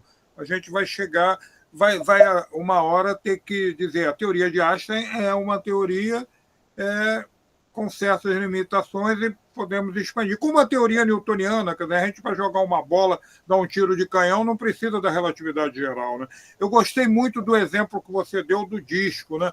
Porque esse disco é fundamental isso, quer dizer, ali o Einstein mostrou a necessidade de outras geometrias, né? Que aí, como vocês estão querendo abrir um debate aí sobre outras coisas, quer dizer, o Leibniz já havia pontuado essas questões na análise Citos. Ele já havia pensado em que a geometria euclidiana não resolvia tudo.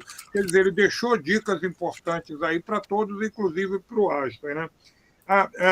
Quer dizer, eu falo demais aí, estou dando muita piruada, mas olha só, o Gaia, por exemplo, que você falou, o nosso grupo na massimetropia, a gente está estudando distribuição de metalicidade de estrelas na nossa galáxia.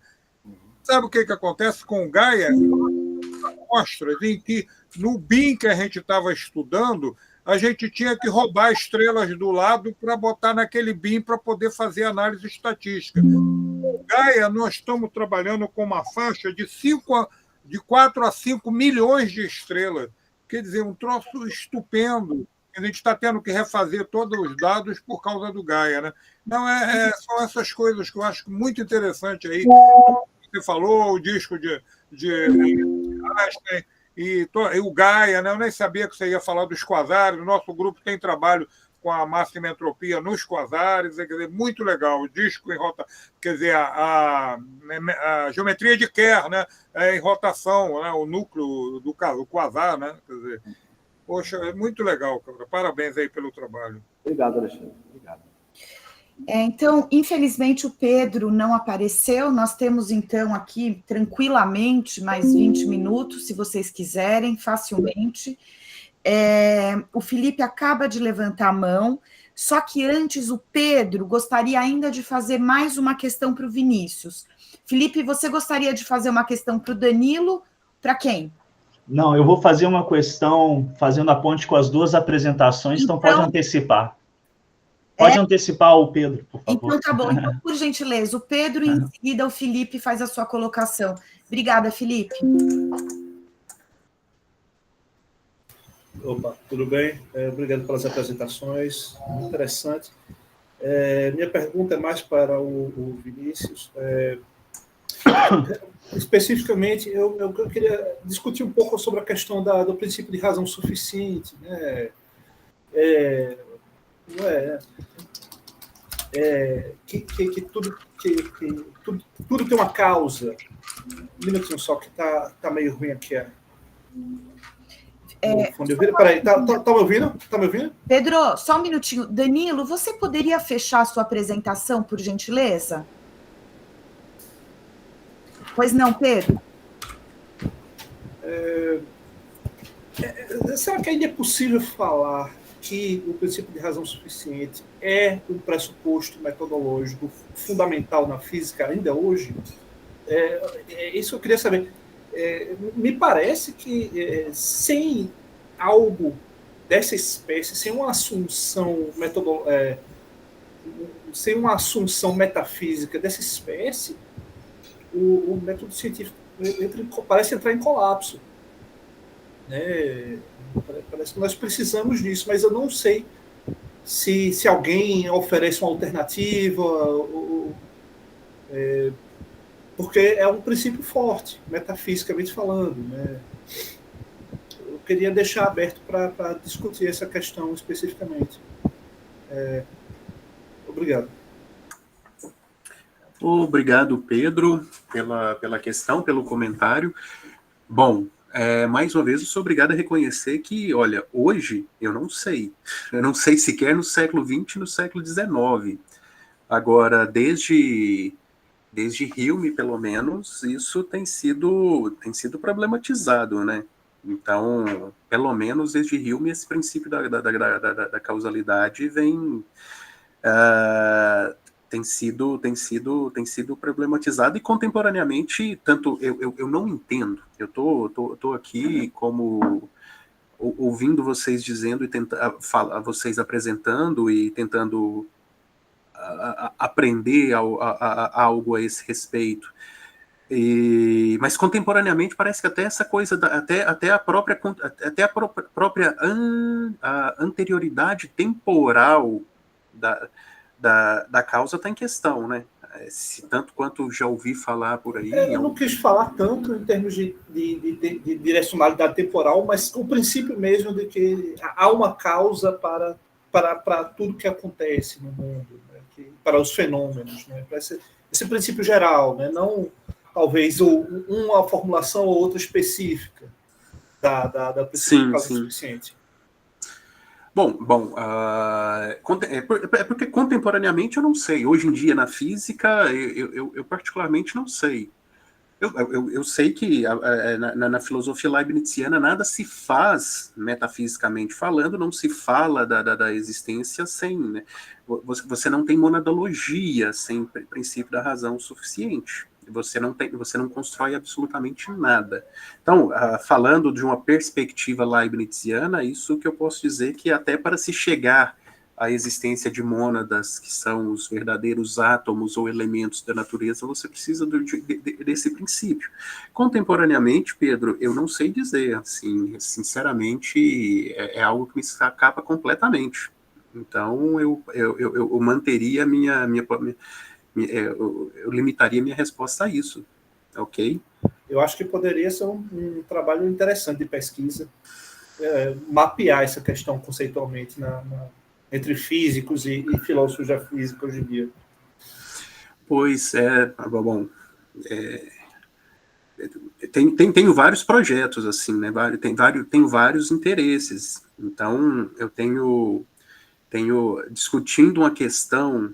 Foi no estudo da consciência, estudando a consciência, eu me interessei por essa questão do espaço e tempo, mais pela questão do espaço. Então foi ao tentar falar sobre a existência de algo, o pensamento que não se estende tridimensionalmente no espaço, que me veio o interesse por estudar essas questões. Eu tenho feito, né, essa história da filosofia de Descartes até Euler. Eu parei no Euler, e tenho agora o grande objetivo, um dos objetivos é entrar na física contemporânea, ou na filosofia contemporânea, na filosofia das ciências físicas.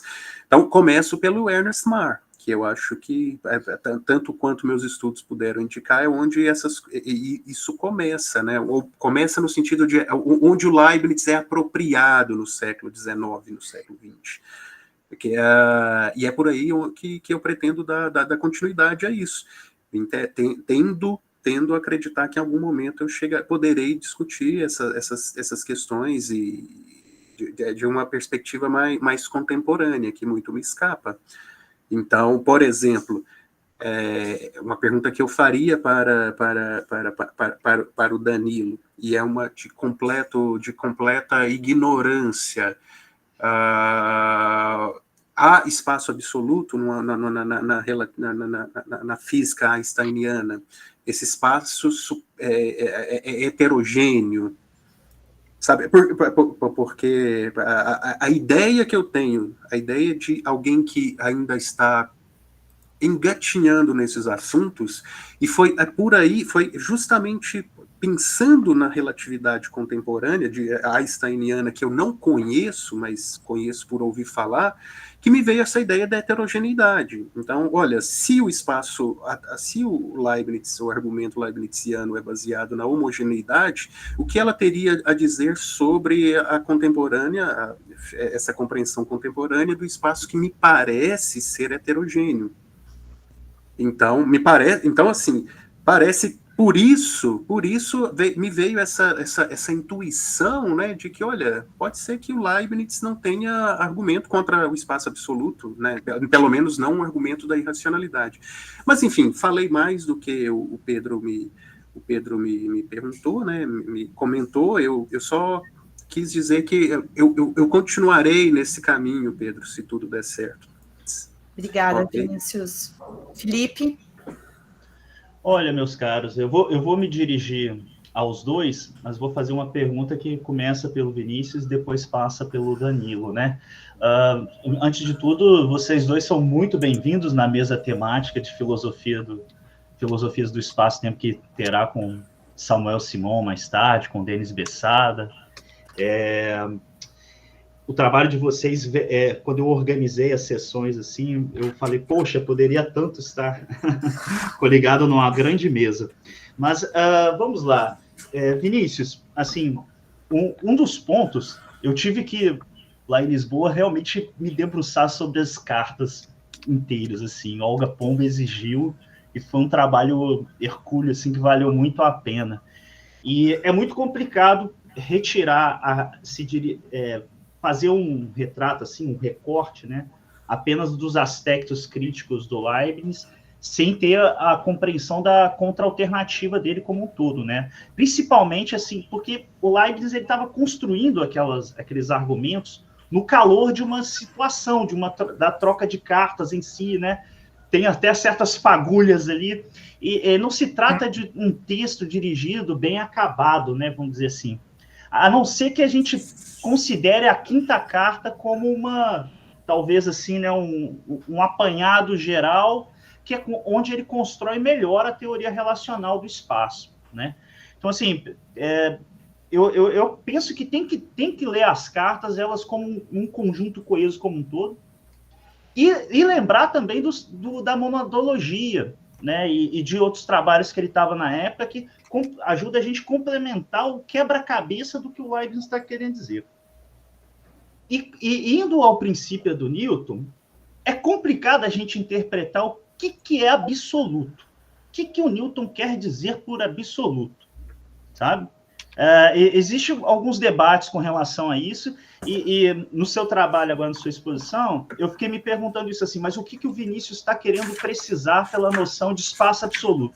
Para daí dizer que a noção de espaço homogêneo, né, a característica, que aí a homogeneidade é uma propriedade, né, é a isso que o Leibniz vai se voltar naquele trecho ali. Mas a noção de espaço absoluto talvez pode se manter como espaço absoluto heterogêneo. Eu achei isso muito interessante e original, tá, Vinícius?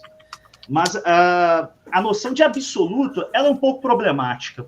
Por quê? Talvez o Newton tenha utilizado esse termo absoluto na má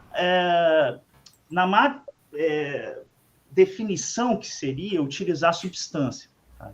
Espaço substancial, o termo substância é um tanto problemático. Tanto é que em outros textos o Newton vai se recorrer dizendo não, é pseudo-substancial, que é o que seria que ele poderia se contrapor melhor ao espaço relativo. E se a gente for pensar hoje numa compreensão dos físicos como um todo, quando a gente fala absoluto, o absoluto pode estar se referindo a quê?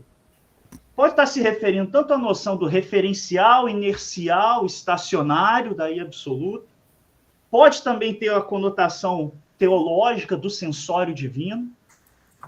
Ou talvez, quando a gente chama teoria do espaço absoluto, quer dizer esse conjunto todo, não só do referencial, a existência de um referencial inercial, do espaço substancial, pseudo-substancial independente da matéria, e daí com as propriedades de contínuo, homogêneo, isotrópico, infinito, que é abarcado pela geometria euclidiana. Mas, assim, eu achei muito legal a tua análise, porque, realmente, se a gente for pegar qual ponto da crítica naquele trecho que vai do Leibniz, a propriedade da continuidade, o Leibniz não necessariamente está contra. A propriedade da isotropia, de que o espaço pode ter as mesmas propriedades físicas em todas as direções, etc., não é necessariamente essa que o Leibniz está atacando também. A da infinitude, né? Talvez o Leibniz só se atacaria com relação à noção de se as relações espaciais são infinitas, logo presume-se um universo também materialmente infinito, mas não é o ponto da crítica. Então você pegou muito bem a questão da homogeneidade, sabe, para apontar na sua observação. Só que, ao pensar o que possa ser um espaço absoluto heterogêneo, vai ter que ter um pouco, né, essa de cercar melhor, então, pois o que é absoluto, né, ali no Newton. Eu vou colocar eu coloco essa questão para você e atravesso agora para o Danilo só dizendo o seguinte, né, eu sou um relacionista, né, eu defendi a perspectiva relacional do espaço na minha tese, e, sem dúvida, o que o Leibniz, né, atravessando as décadas, o Leibniz ele pode até perder a questão metodológica, mas ele implanta em nós realmente uma perspectiva ontológica muito poderosa do espaço, que ainda está viva. Está viva no Lee Smolin agora, fazendo, né, trabalhos de gravitação quântica, mas na virada do século XIX, século XX, sem dúvida, o relacionismo, né, ele vai participar do contexto de desenvolvimento da teoria da relatividade, tanto especial quanto na geral. Porque há até um certo debate, mas o Einstein jovem, ele era certamente um relacionista. Ele mais jovem, um relacionista de índole machiana, vamos dizer assim, muito influenciado pelo Mach. Né? No contexto de desenvolvimento da teoria da relatividade geral, quando ele conecta, né, vamos dizer assim, a distribuição, a gravitação com a matéria, ele faz isso numa perspectiva totalmente relacional, sim. Só que aí vem a solução do De Sitter, em 1917, que coloca ele, levanta a dúvida. Espera aí, pode haver soluções dentro da minha teoria física para o vazio?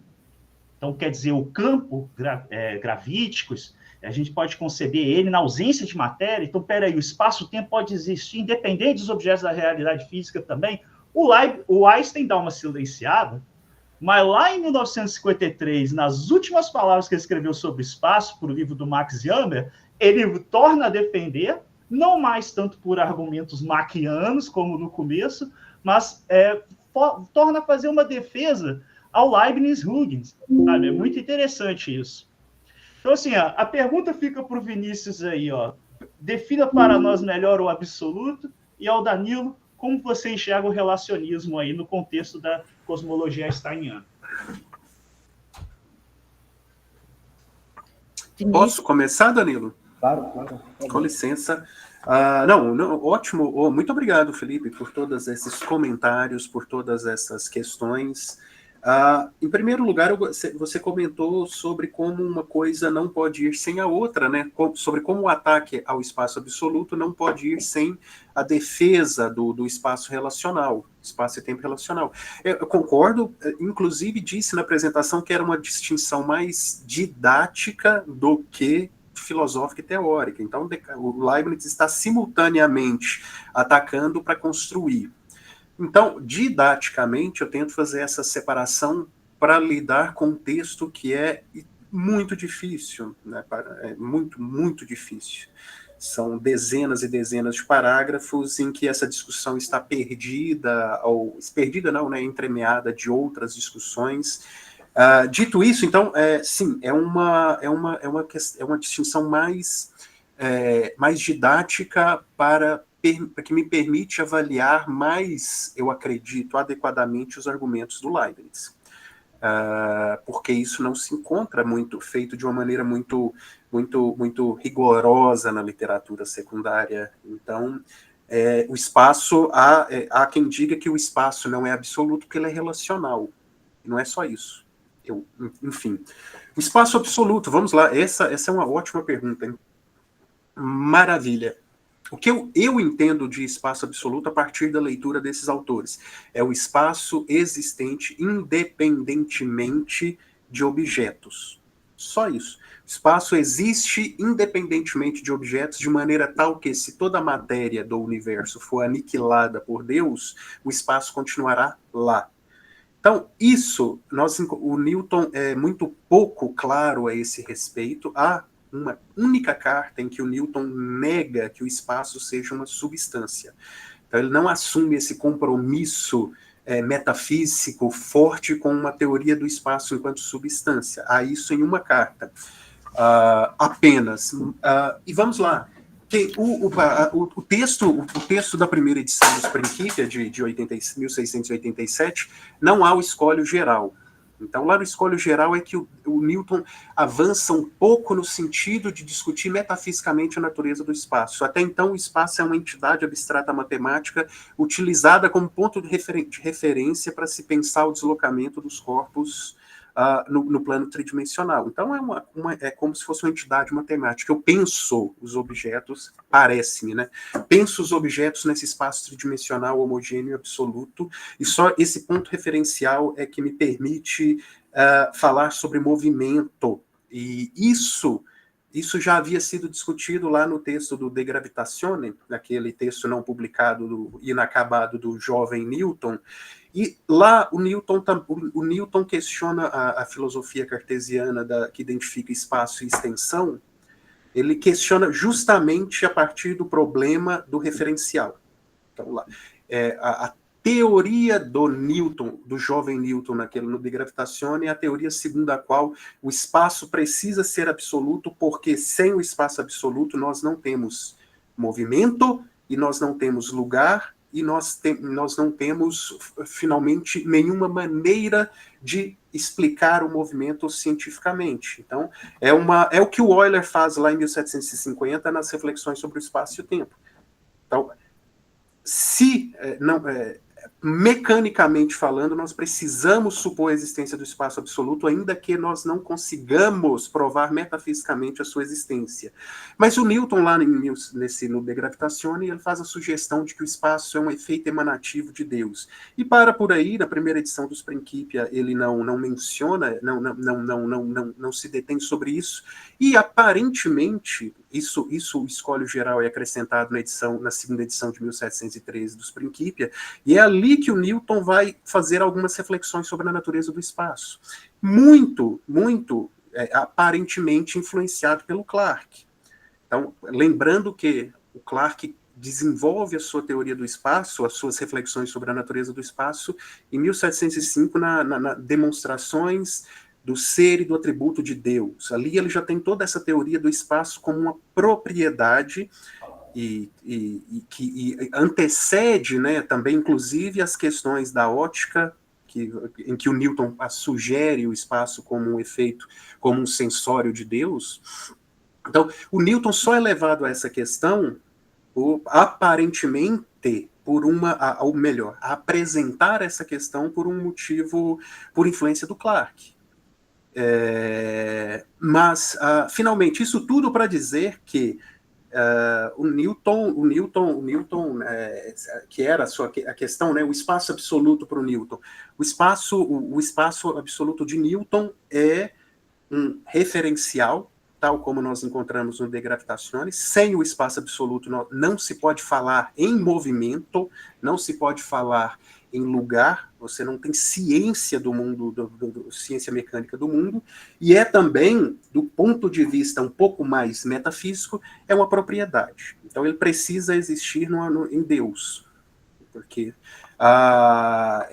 o que significa o efeito emanativo, né, do espaço enquanto um efeito emanativo de Deus, cabe interpretação, mas Deus tem aí um pressuposto de que para existir é preciso existir em algum lugar. Então, assim como Deus, para que Deus possa existir, ele tem que existir. A existência deve ser em algum lugar, então automaticamente, necessariamente o espaço deve existir como uma propriedade de Deus. Falei, eu não sei se eu fui claro, ô Felipe, mas então eu falei muito, mas eu queria falar eu tentei falar sobre as suas duas observações, sobre a didática da distinção entre aspecto positivo e negativo e essa consideração do que é o espaço absoluto no Newton. Danilo.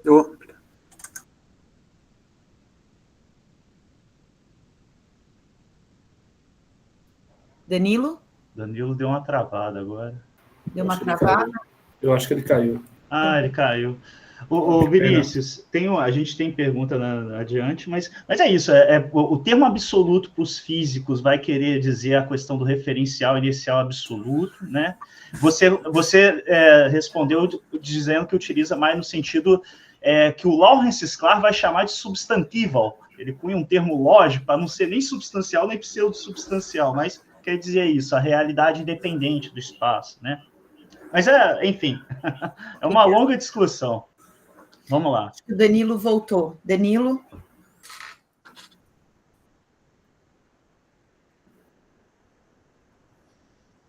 Seu microfone, isso.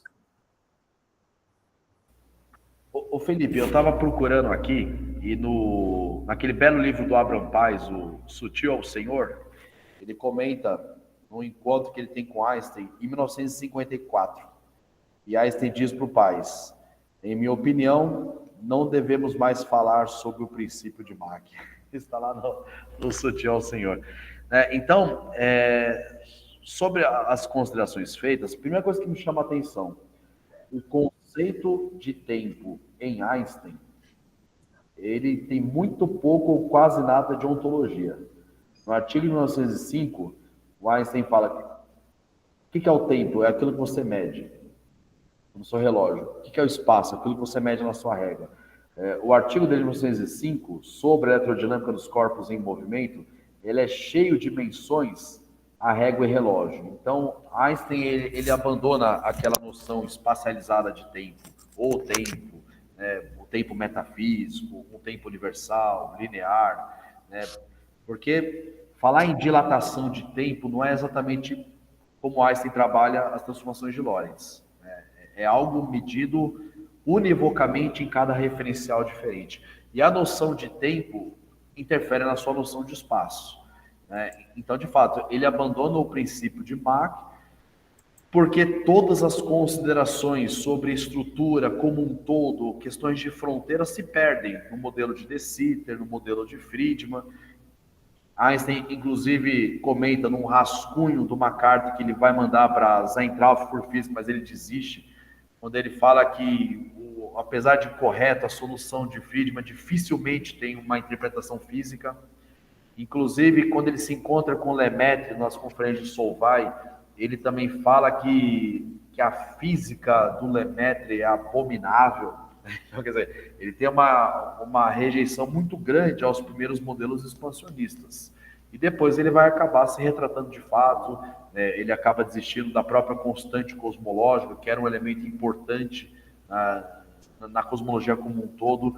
Também é apontado por diversos seus comentadores que o seu modelo de universo sequer é estável, então você não tem estabilidade no sistema e você também não explica a limitação espacial. Então, joguemos fora a constante cosmológica e não falemos mais em princípio de Mach também. Eu entendo que Einstein, a primeira coisa que ele abre mão é a noção de espaço absoluto. Quando ele começa o artigo 1917 criticando o espaço newtoniano, a impressão que dá é que não existe espaço sem matéria. E é a própria distribuição de matéria que determina a geometria do espaço. Sim, mas perceba que a razão de escolher a geometria positiva, de curvatura positiva, está muito aí, dentro da perspectiva relacional.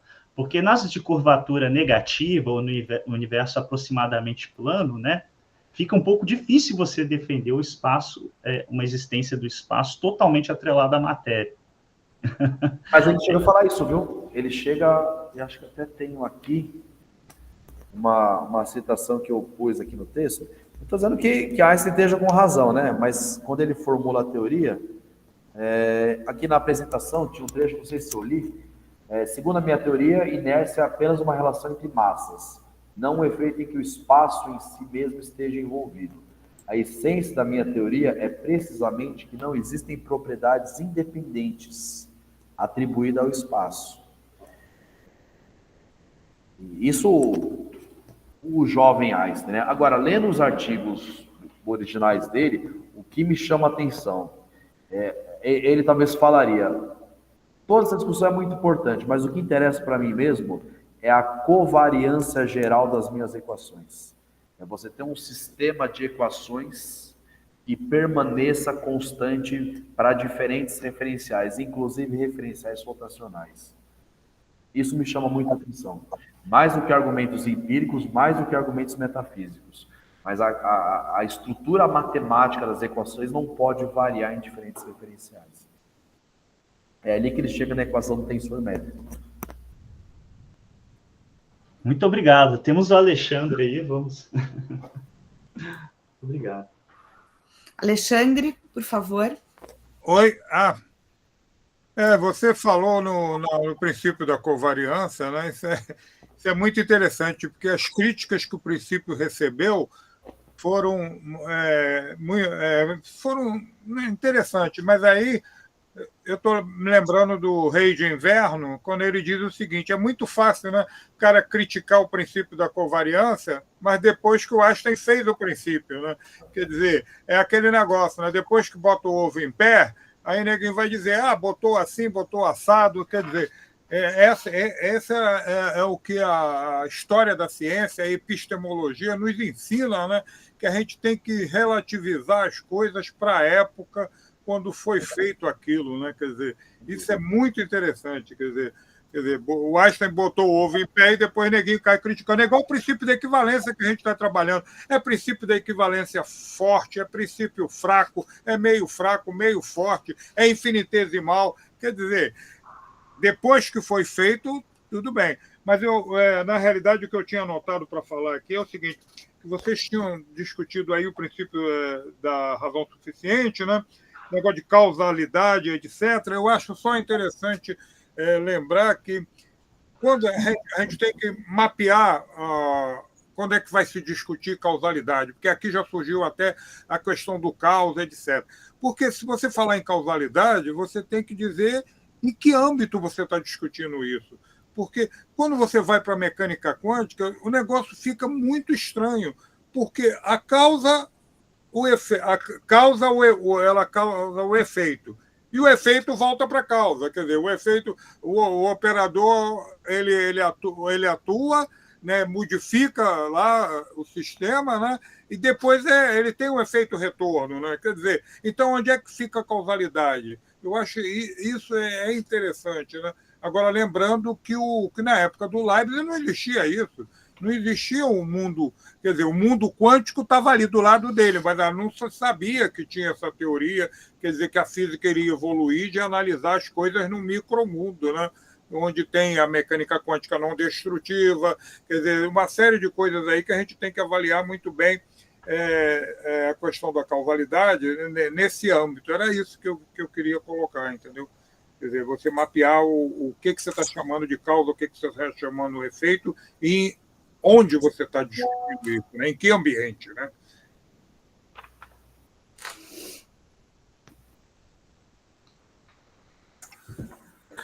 Comento?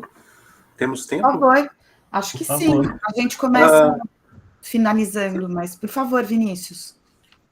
Alexandre, muito obrigado pelo comentário, mais um comentário.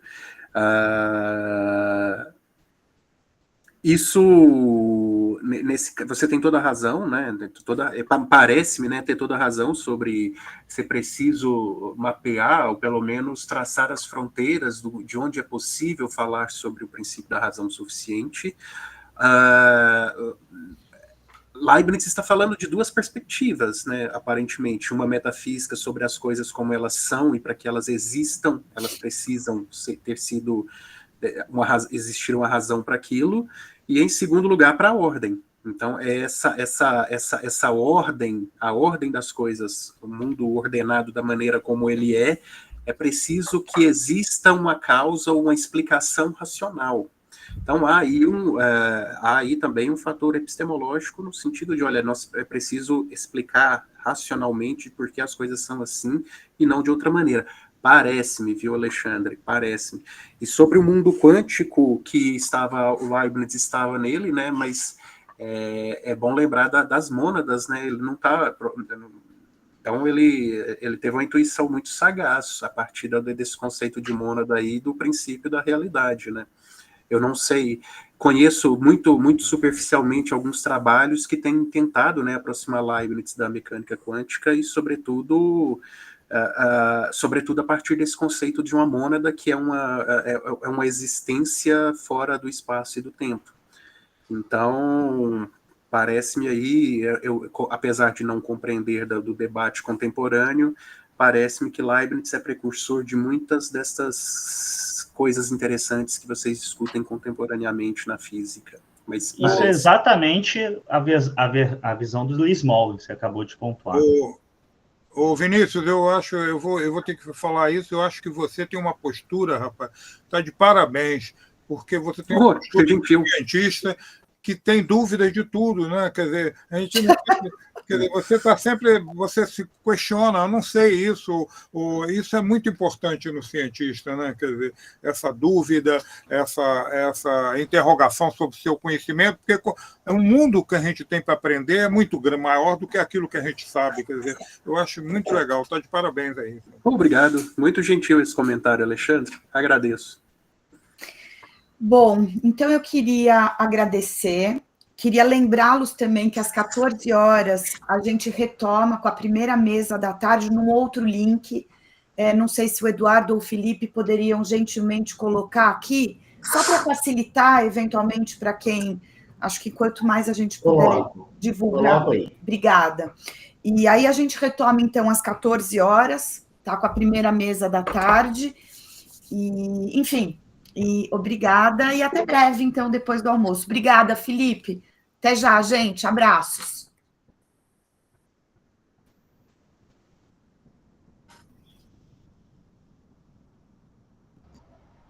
Bom almoço para todos. Olha o Guto aí, só agora. Já estava aqui mais cedo, um pouco mais cedo.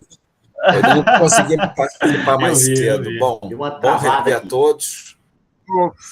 Gostei também das apresentações. Pena que o terceiro participante não pôde estar presente. Poxa, e ó que eu tinha uma apresentação do Raul Santos para encaixar se alguém faltasse. Ele não participou, como também não avisou. Então, acabamos ficando sem duas. Felipe, parabéns aí pelo convite ao Lucas, né? Pô, que legal. O Lucas vai ser mediador pela primeira vez agora à tarde. Vamos ver. Tá bom? Ó, bom almoço aí para todos. Bom almoço, gente. Brasília aí às 16 horas aí. Tchau, tchau. Obrigado. Com licença. Gente, o link tá aí no chat. Felipe por trás aí também. Legal. Um abraço. Tchau, tchau.